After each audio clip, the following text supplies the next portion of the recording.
Let's talk about e-commerce and real estate. E-commerce, of course, part of tech, part of ICT in Nigeria, which is a sector that's grown second quarter of this year is 16%.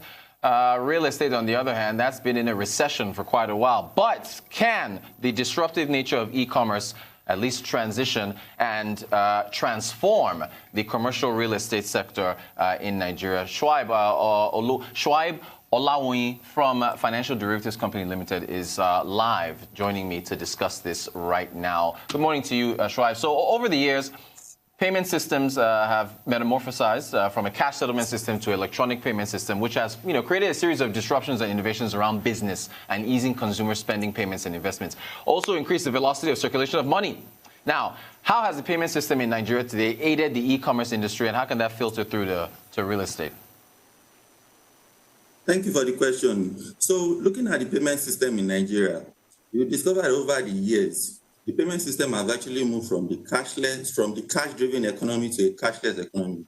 And what that has done is to create a situation whereby people are confident that they can make payments through the electronic means, they can do their transaction lines, it's safe and it's reliable.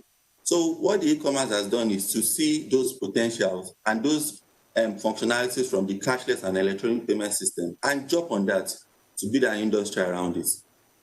Okay, so the market we have at the moment, prior to the advent of commercial real estate, has some social and cultural embeddedness in it. How do you think this has affected the existing market structure with the introduction of malls, hypermarkets, commercial real estate in Nigeria? Do you see any threats to the commercial real estate as to the cultural ways of managing the typical market in our environment and the transition from an informal to a more formal, structured market? How do you think that's going to work? Well, the two markets will still exist side by side, in my opinion.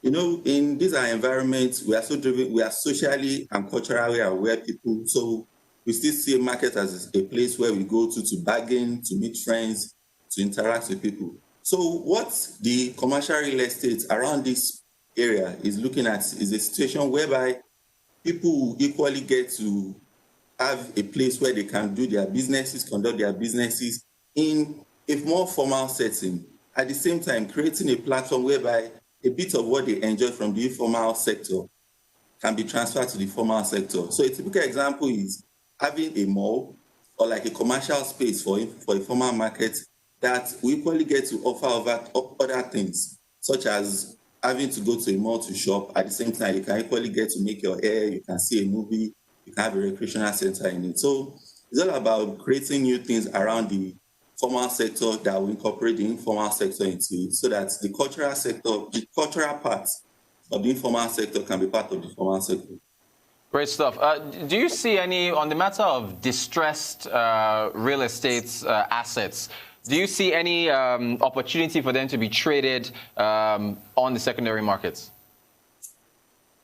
Well, the commercial real estate, most of these investments are quite huge.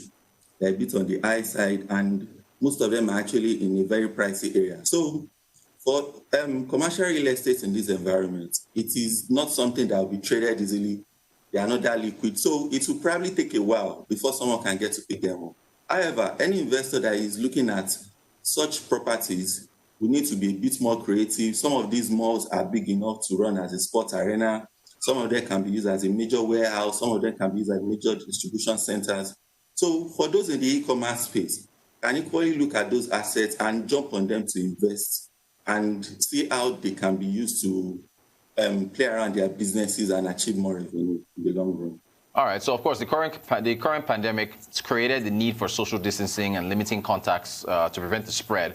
What opportunities do you think this creates for the e-commerce industry to grow compared to the conventional commercial real estate in Nigeria? Well, since the pandemic started at the beginning of the year, you agree with me that one of the safest things you can do in this period is to see how you can minimize contact and ensure social distancing. So what the e-commerce will probably need to do is to see how they can understand the needs of the customers, know where they are spending their money on, see what they're actually doing with their savings and investments, and create a product around that.